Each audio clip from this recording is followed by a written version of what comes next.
بسم الله الرحمن الرحیم. قصه ظهر جمعه.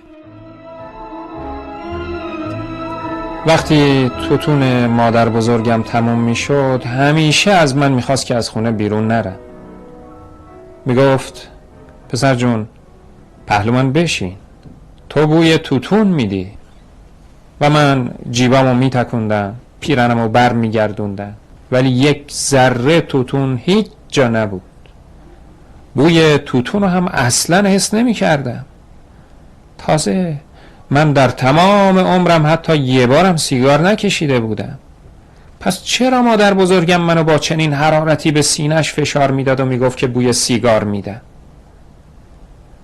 من که به هیچ وجه نمیتونستم این مطلب رو بفهمم، گریه میکردم، فریاد میزدم و از مادر بزرگم خواهش میکردم که دست از سر من برداره.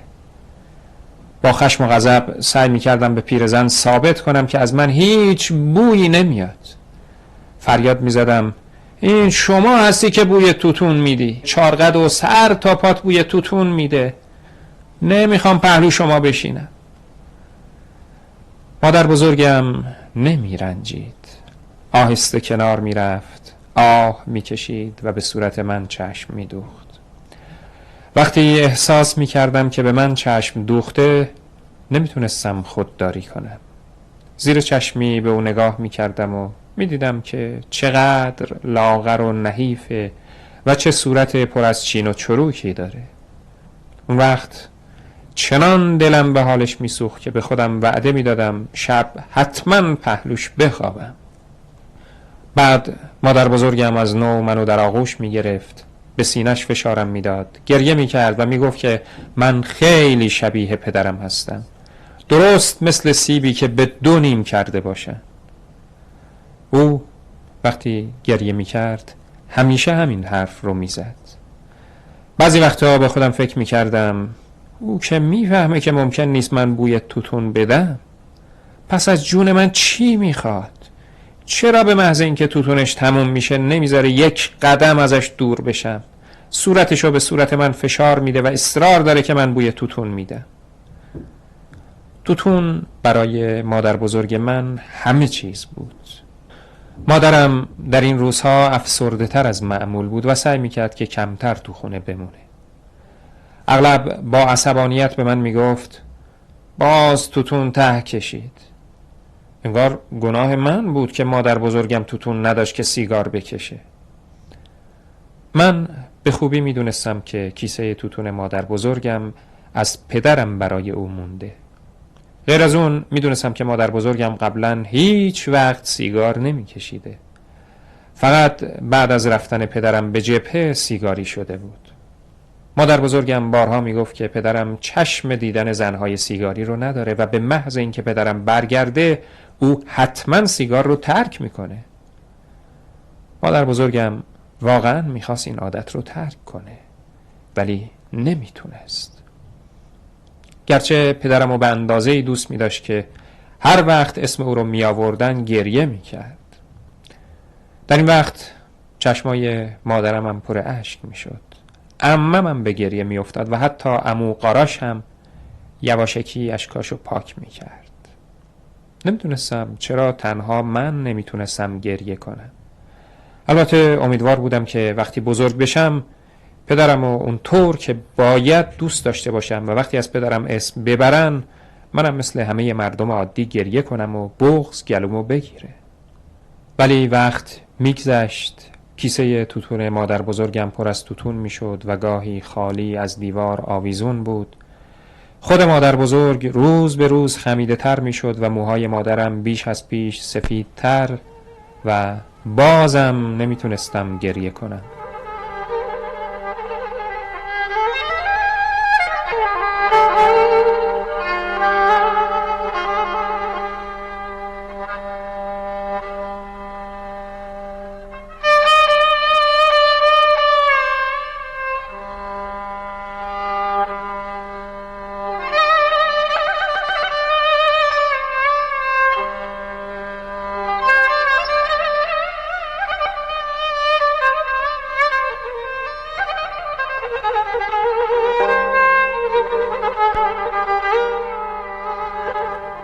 در یک روز آروم تابستون، وقتی خورشید تازه غروب کرده بود و سماور زیر سایبون صدا می کرد، مادر بزرگم مرد.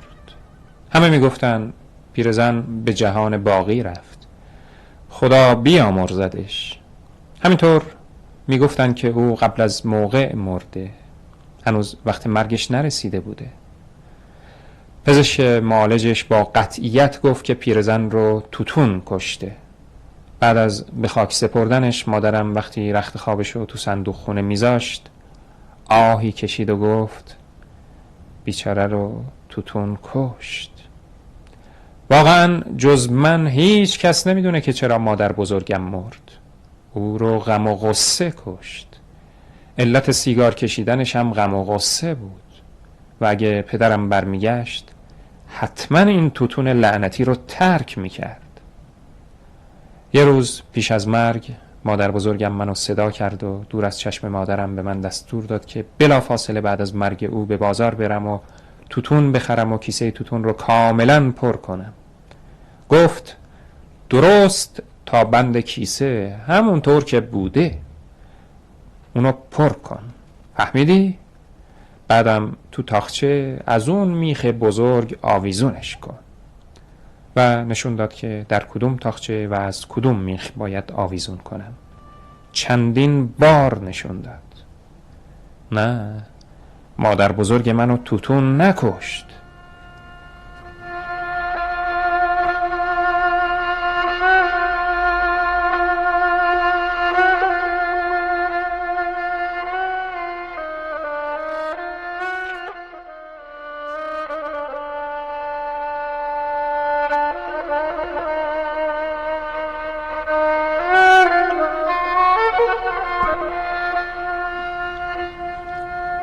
در باز میشه و پدرم به اتاق میاد.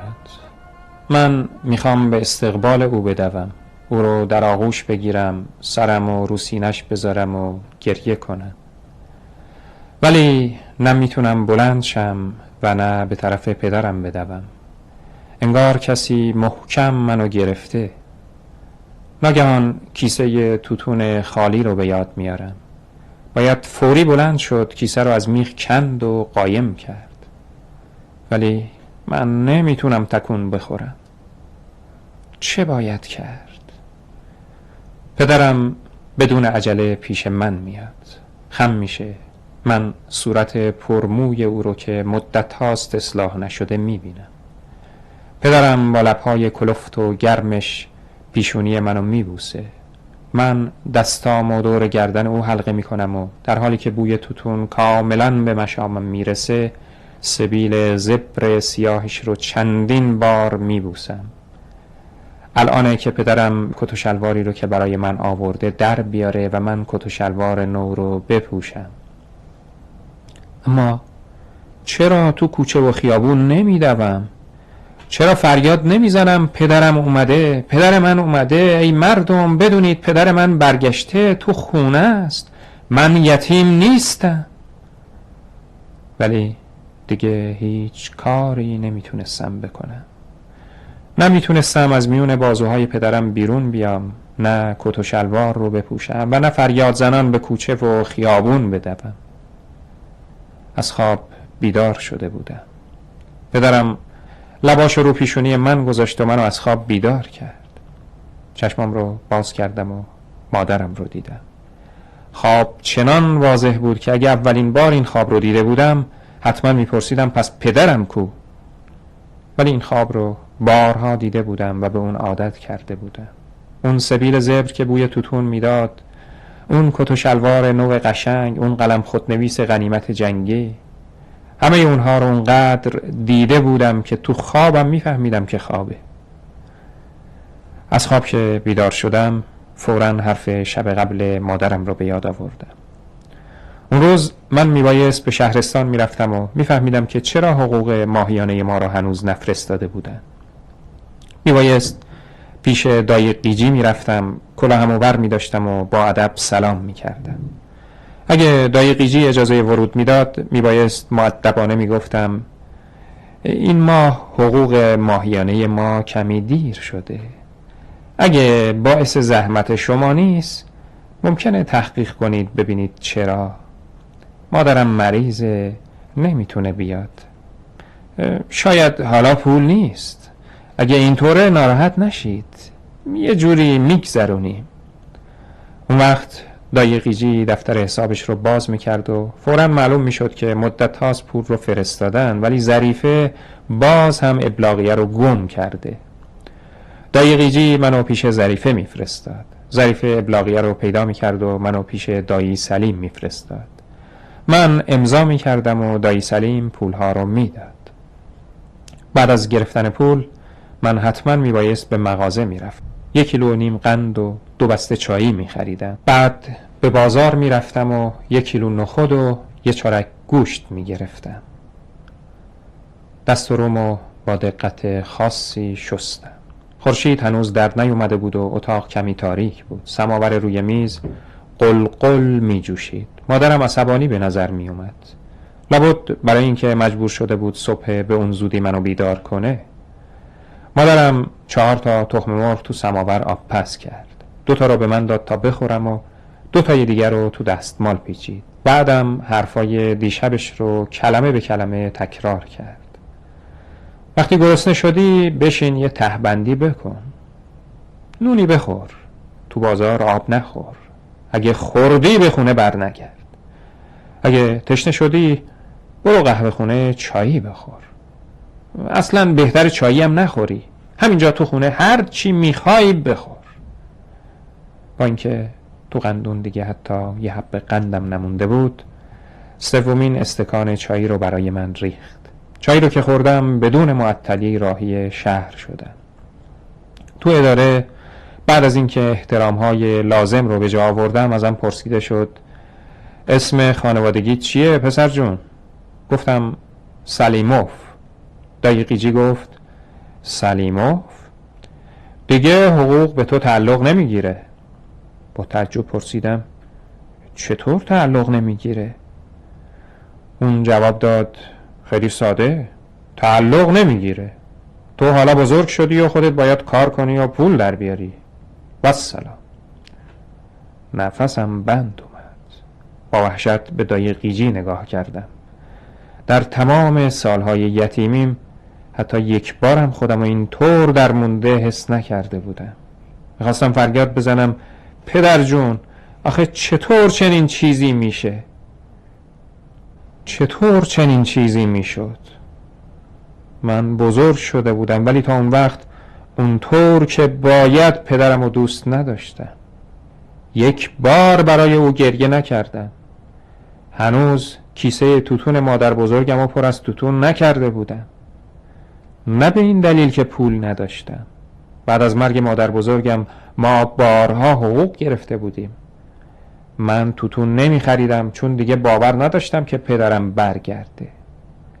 نه فقط از برگشتن پدرم ناامید شده بودم، بلکه کم کم فکر می کردم که او هیچ وقت تو این جهان وجود نداشته. چندین سال ما با این پولا زندگی می کردیم. با این پولا نون، قند، توتون برای مادر بزرگم و چیزای دیگه می خریدیم. این پولا رو به نام من می فرستادن. من با این پولا دفتر، کتاب، قلم و مداد می خریدم. 10 سال با پول پدرم درس خوندم. ولی بالاخره نفهمیدم پدر یعنی چی. راه می رفتم و فکر می کردم. فکر می کردم شاید هیچ اتفاقی نیفتاده. همه چی مثل سابقه و من همه اینا رو تو خواب دیدم. ولی نه، اون خواب نبود. واقعا دیگه پول نمیفرستادن. ولی من چرا به جای رفتن بده از اونجا سر در آورده بودم؟ ایستادم طوری که انگار تازه از خواب بیدار شده بودم. چشمامو مالیدم و در برابر خودم ساختمون زرد رنگی دیدم که به دیوار اون تابلو اداره خدمات اجتماعی نصب شده بود. زود از اونجا رد شدم.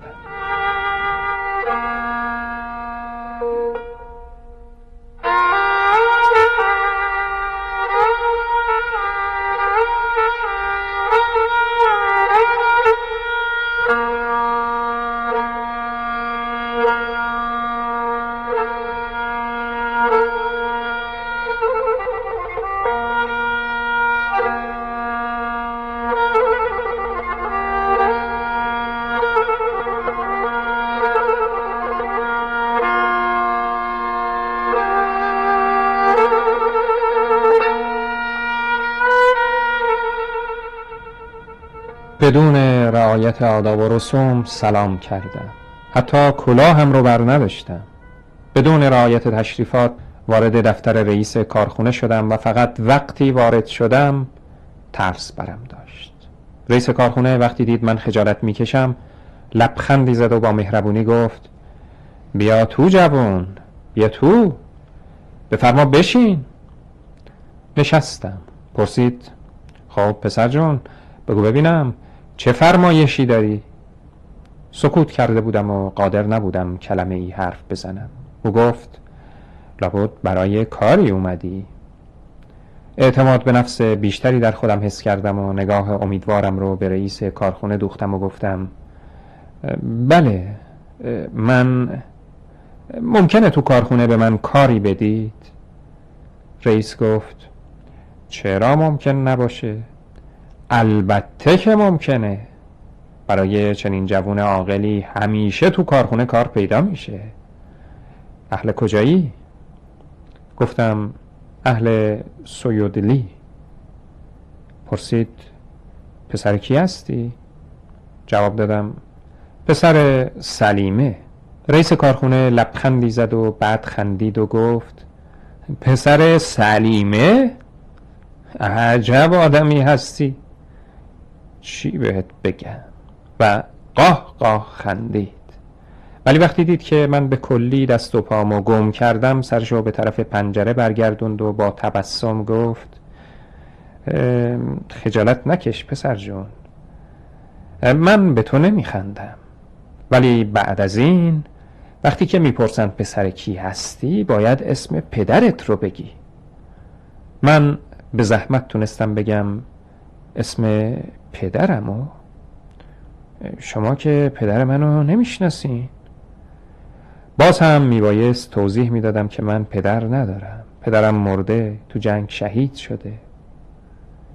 رئیس کارخونه لبخند از لباش پرید. به نظرم اومد میخواد چیزی بگه ولی نگفت. اون وقت من با صدایی رسا گفتم من پسر نجف هستم.